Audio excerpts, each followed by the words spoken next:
सो हाय सभी लोग, कैसे हो? सो यू नो पहले मैं इंग्लिश में वीडियो बना रहा था, बट मैंने सोचा अभी सबको समझ में आए, इसलिए आपसे हिंदी में करूँगा।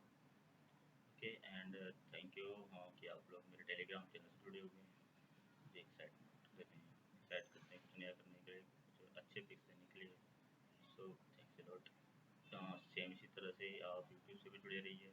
मैं कोशिश करूँगा कि डेली कुछ अच्छे लर्निंग वीडियो डालता हूँ आपके लिए। ठीक है, तो चलिए फिर शुरू करते हैं। जैसे कि मैंने अभी टेलीग्राम चैनल में काफ़ी मेरी स्क्रीन 4 स्टॉक्स दिए हुए हैं। RailTel, rights, IRCON, RCF. तो उनके बारे में एक स्टडी पर करते हैं। ठीक है, ये कोई बाय या सेल का रिकमेंडेशन नहीं है, सिर्फ स्टडी करो। ये मत देखो कि कौन सा स्टॉक चुना है, ये देखो कि स्टॉक क्यों चुना है, कैसे चुना है। ओके, तो सीखना कैसे है ये सीखो। तो चलो सबसे पहले रेलटेल को देखते हैं। तो रेलटेल में जो पहला टारगेट मैंने स्टडी के लिए दिया था वो ये था 560 का, जो क्लोज हो चुका है। उसके बाद ऊपर क्लोज हो गया। तो जब ऊपर क्लोज होने के बाद अब जो नेक्स्ट टारगेट वो 820 का बनता है। ठीक है, और अगर आप टाइम फ्रेम पूछोगे तो देखो मार्केट में टाइम फ्रेम कुछ टफ होता है क्या ना वैसे, क्योंकि अगर आप आर वी एन एल को देखोगे तो सिर्फ 3 दिन में उसने 35% दे दिया था, राइट। तो पॉसिबिलिटी होती है और दोनों तरफ की होती है, ये नहीं कि सिर्फ अप ही जाएगा, वो डाउन भी उतना ही आ सकता है। तो अपना रिस्क रिवॉर्ड अपने हिसाब से चलिए, और हमेशा याद रखो कि ये जो भी स्टॉप लॉस होता है, जो भी टारगेट होता है, वो तुमको किसी भी यूट्यूब चैनल से या किसी भी एक्स हैंडल से तुमको नहीं मिलेगा ये, क्योंकि ये पर्सनल होता है। ठीक है, तो इसको तुमको तुम्हारे हिसाब से सेट करना होता है। कोई अच्छा सा मेंटर होगा, वो तुमको बता देगा। अगर आपको सीखना है तो मैं मास्टर क्लास भी देता हूँ, जो कि सिर्फ 1 by 1 पर्सन में होती है, यानी कि एक बार में एक ही स्टूडेंट होता है, भीड़ नहीं होती। तो क्योंकि तब तक उसको पूरी तरह से पर्सनलाइज ट्रेन नहीं किया जाए, तब तक कोई दूसरा नहीं आता। तो इस तरह से मैं ट्रेनिंग देना पसंद करता हूँ, भीड़ मुझे नहीं पसंद। तो अगर आप चाहते हो अपने पर्सनल तरीके से ग्रो करना, तो आप ज्वाइन कर सकते हो। ठीक है, अब देखो कि हाँ, कैसे कह दें कि ये ऊपर की तरफ और जाने की पॉसिबिलिटी में है। तो देखो, सबसे पहले तो इसका प्राइस सेक्शन देखो। इसने सारी पिछली प्रीवियस प्राइसेस को क्रॉस नहीं किया सिर्फ, बल्कि उसके ऊपर एक अच्छी क्लोजिंग पे दी है। ठीक है। हाँ, लेकिन अगर इसकी स्टडी करने के लिए कहूँ तो मुझे लगता है कि एक बार इस ये ब्रेकआउट लेवल को रीटेस्ट जरूर करेगा। अब क्यों करेगा, देखो अगर ऊपर से आप शॉर्ट टाइम फ्रेम में जाओगे तो देखो, ये 1 आवर की कैंडल में ऊपर थोड़ी सी सेलिंग हुई है, यानी कि जिन लोगों ने यहाँ पर बाई किया होगा, अब प्रॉफिट बुकिंग तो हो गया ना यहाँ पर, तो प्रॉफिट बुकिंग कर रहे हैं तो शायद वो यहाँ तक आएंगे, उनका स्टॉप लॉस ये होगा। ओके, उसके बाद जब इसके ऊपर जाएगा तब नेक्स्ट टारगेट पॉसिबल है। ठीक है, और 15 मिनट में अगर देखें तो हो सकता है यहीं से जंप कर जाए। तो मैं क्या करूँगा, इसको मंडे को 1 घंटे के लिए पहले सिर्फ देखूंगा, उसके बाद उस 1 घंटे की कैंडल के हिसाब से इसमें एंट्री लूँगा मैं। अब चलो नेक्स्ट देखते हैं। ठीक है, हाँ, तो वॉल्यूम, अब इसी में वॉल्यूम देखा जाए तो वॉल्यूम तो सबसे बड़ा है। नीचे तक आप देखो, सबसे बड़ा वॉल्यूम 51 मिलियन का था, और ये 67 मिलियन का है। सो सब सारी रिकॉर्ड तोड़ चुका है वॉल्यूम के मामले में। और अगर इतना बड़ा वॉल्यूम कहें तो ये म्यूचुअल फंड्स एफ आई आई और डी आई आई ही हो सकते हैं। ठीक है, तो अच्छा, तो मैंने इसे डार्वस बॉक्स थ्योरी क्यों कहा, तो डार्वस बॉक्स थ्योरी ना एक्चुअली एक बॉक्स के अंदर ट्रेड करता है, जब उसके बाहर जाता है तो एक नया ट्रेंड शुरू होता है। तो अगर आप देखोगे तो उसने ये बॉक्स को ब्रेक कर दिया, उसके ऊपर क्लोज भी हो गया, तो ये बहुत अच्छी बात है। ठीक है, ये आ जाएगा। तो ठीक है, अब और टाइम फ्रेम में देखें तो सिर्फ डेली में नहीं, वीकली में भी इसने बहुत अच्छी क्लोजिंग दी। ये पहली बार क्लोजिंग दी लास्ट वीक, उसके बाद उसके फॉलो अप कैंडल भी देखने को मिली। तो यू कैन बी श्योर है। चलो, तो फिर अब टारगेट भी बता दिया। नेक्स्ट देखते हैं, नेक्स्ट है इसमें हमारा राइट्स, RITES।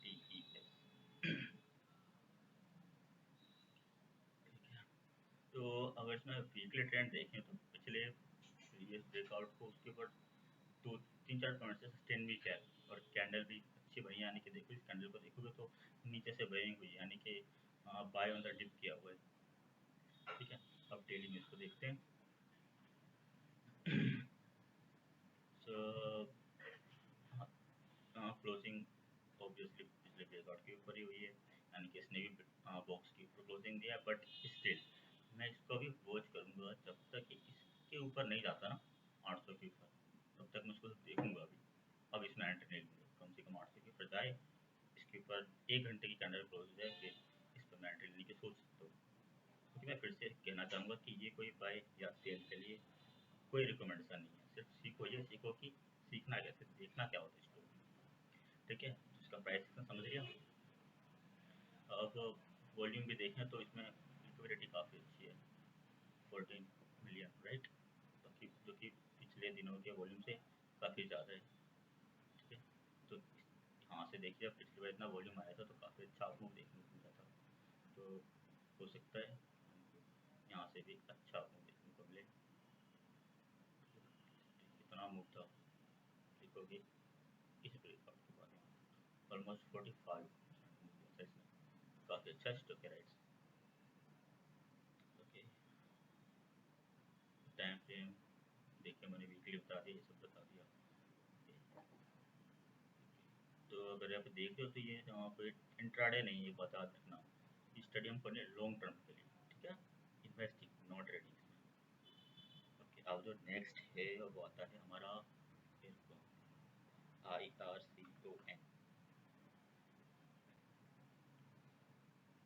अब इस कौन में देखा जाए तो शायद इसने हाई को टच करने के बाद उसके आसपास क्लोज हुआ या उसके ऊपर क्लोज हुआ है, देखना पड़ेगा, उसमें जूम करके देखते हैं। थोड़ा सा हाई ऊपर क्लोज हुआ है, बट ऊपर से सेलिंग भी हुई है, तो आई थिंक इसमें थोड़ी सी सावधान रहने की ज़रूरत है।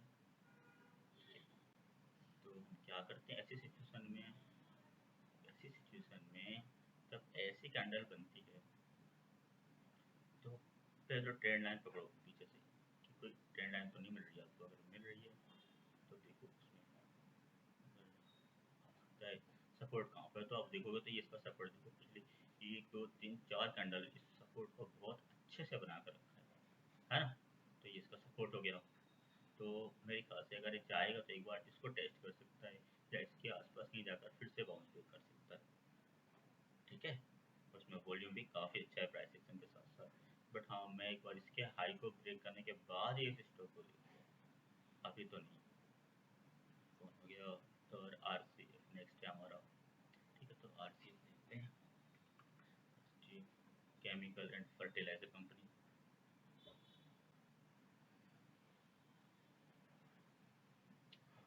तो इसमें देखो ऊपर से सेलिंग हुई है, ऊपर सेलिंग, लेकिन ये जो क्लोजिंग हुई है सेलिंग होने के बाद भी, तो आई थिंक ये ट्रेडर थे, इन्वेस्टर्स नहीं थे, इन्वेस्टर्स की होल्डिंग वैसी के वैसी ही है। तो अगर ये क्लोजिंग भी हुई है तो इसके हाई के ऊपर हुई है, तो मोमेंटम बहुत स्ट्रॉन्ग है यहाँ पर। ठीक है, तो RCF को अपने रडार में जरूर रखिए। और RCF के साथ एक और नाम याद आता है, वो NFL, नेशनल फर्टिलाइजर लिमिटेड। इसमें भी कुछ ऐसी ही क्लोजिंग देखने को मिलती है ना, तो दोनों सेम पैटर्न फॉलो करते, तो अगर वो जाए तो ये भी जाएगा, दोनों के कोरिलेशन हो सकते हैं। ठीक है, तो ठीक है, फिर 4 स्टॉक थे और 5 NFL मैंने भी दिया है। ठीक है, अब अगर एक्स्ट्रा बोनस स्टॉक की स्टडी के बारे में बात करूँ तो मुझे लगता है इंडिया ग्लाइकोलिक FMCG का स्टॉक है, जो इन दिनों काफ़ी म्यूचुअल फंड्स और FI के द्वारा बाय किया जा रहा है लगातार। ठीक है, इसको देखेंगे अगर तो पिछले जो रेजिस्टेंस थे सबको क्लोज करके उसके ऊपर बहुत अच्छी क्लोजिंग दी हुई है इसने, बहुत बहुत अच्छी है। और वॉल्यूम तो देखो, अगर हम इसको कैलकुलेट करें 1 मिलियन प्लस अगेन 1 मिलियन, सो 2.5 मिलियन से ज़्यादा का वॉल्यूम दिया है इसमें। क्लोजिंग और कैंडल तो बहुत अच्छी है इसकी। वीकली क्लोजिंग अगर देखें तो वीकली क्लोजिंग तो इस लाइन की ऊपरी क्लोजिंग वीकली भी ठीक है, डेली भी ठीक है। सो मेरे ख्याल से ये एंट्री के लिए लोग पूरा परफेक्ट है, सही प्लेस पर है अगर आप स्टडी को, लेकिन अभी फिर से ये कोई बाय का रिकमेंडेशन नहीं है। ठीक है, कुछ भी खरीदने से पहले, सेल करने से पहले अपने फाइनेंशियल एडवाइज़र से संपर्क जरूर करें, या फिर मास्टर क्लास से जुड़े सीखें पहले, उसके बाद कुछ करें। कुछ भी सवाल पूछना है आप वहाँ पूछ सकते हो। ठीक है, अगर एक से स्टूडेंट मैं बता सकता हूँ, but say public we can not tell you, this is the restriction by SEBI, so you need to understand. Okay, so अगर हम इसमें हम देखें टारगेट की बात करेंगे तो शायद जो नेक्स्ट रेजिस्टेंस है वो हमारा पहला टारगेट, पॉसिबल नेक्स्ट वीक में ये चेक हो जाए, तो इसको जरूर अपने रडार में रखिए और पढ़ते रहिए। सो और निफ्टी को देखें तो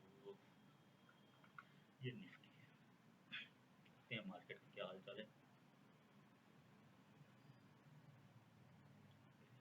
आप निफ्टी को देखोगे तो इसने सबसे ऊपर new all time high closing दी है, दिखा सबसे हाई था, उसकी दी हुई है, तो उसके ऊपर क्लोजिंग कितने अच्छी तरह से क्लोजिंग है। उसके ऊपर लगभग 0.9 50 लगभग 50 पॉइंट की क्लोजिंग दी हुई है, क्या अच्छी बात है। ठीक है, लेकिन अब देखो तो ऊपर से सेलिंग भी हुई है, तो इसमें 1 घंटे कैंडल का देखोगे तो काफ़ी डरावनी लग रही है, प्योर रेड है। उसके पास से थोड़ी सी बाई बैक भी हुई है, बट मार्केट बंद हो गया तो हम कह नहीं सकते कि ये कैंडल खत्म कहाँ होगी, ऊपर या नीचे कुछ नहीं कह सकते। तो मैं क्या करूँगा, अपन देखो 1 घंटे के लिए वेट करूँ, उस 1 घंटे की कैंडल के हिसाब से अपना ट्रेड एडजस्ट करूँगा। ठीक है, और हाँ, अभी आप कुछ दिन एफ एन ओ से दूर रहिए उसके, तो ठीक है। अगर आप स्विंग ट्रेडर है तो भी संभल कर रहिए, क्योंकि पॉसिबिलिटी ये भी है कि थोड़ा सा करेक्शन भी आ सकता है, पॉसिबिलिटी है। बट अगर मैं एनालिसिस के साथ कहूँ ट्रेडिंग, इसमें टेक्निकल एनालिसिस, तो निफ्टी अब सेकंड एडवांस फेज पर है।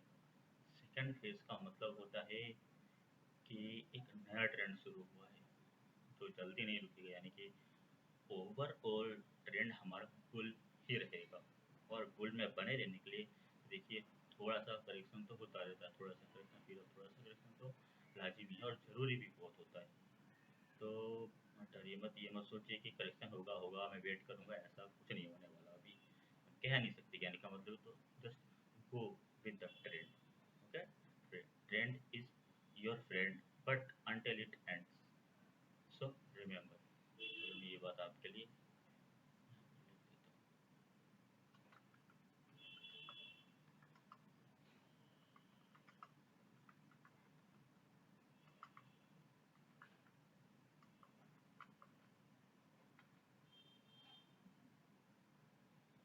ऐसे लिखूँ तो ज़्यादा ठीक है, ऐसे ठीक है। तो ये कोई वैसे नहीं कह रहा हूँ, ये मेरा पर्सनल मान है, पर्सनल व्यू है, क्योंकि मैं खुद इसको फॉलो करता हूँ, ट्रेंड के साथ चलता हूँ, ट्रेंड के साथ चलता हूँ, प्राइस एक्शन पे फोकस रखता हूँ, बाकी न्यूज़ को इग्नोर करो। कोई गवर्नमेंट का कुछ भी कह रहा है उसको इग्नोर करो, चार्ट पे ध्यान दो, price action is king, okay. Always price action पे ध्यान दो।